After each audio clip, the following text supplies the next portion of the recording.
This is the Lone Crater YouTube. We hope this video helps. In this video, I will explain how to safely jack up your Subaru WRX.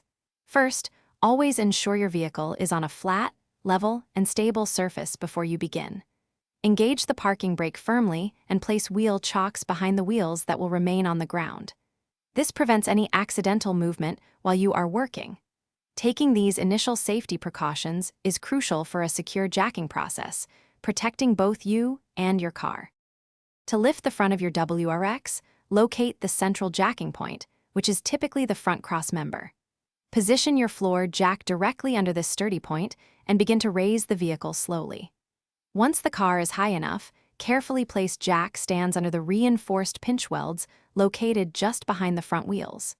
Ensure the stands are firmly seated before gently lowering the car onto them, confirming stability.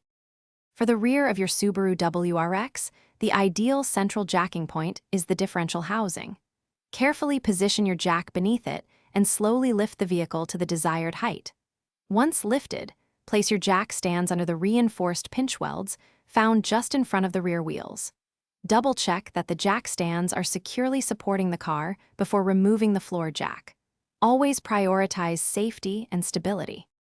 When you are ready to lower your WRX, first raise the vehicle slightly with your floor jack to relieve pressure from the jack stands. Carefully remove the jack stands from beneath the car.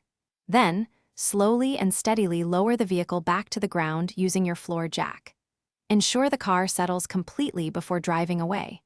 Remember to check the description for links to great deals, including the new Kindle Paperwhite and other helpful resources.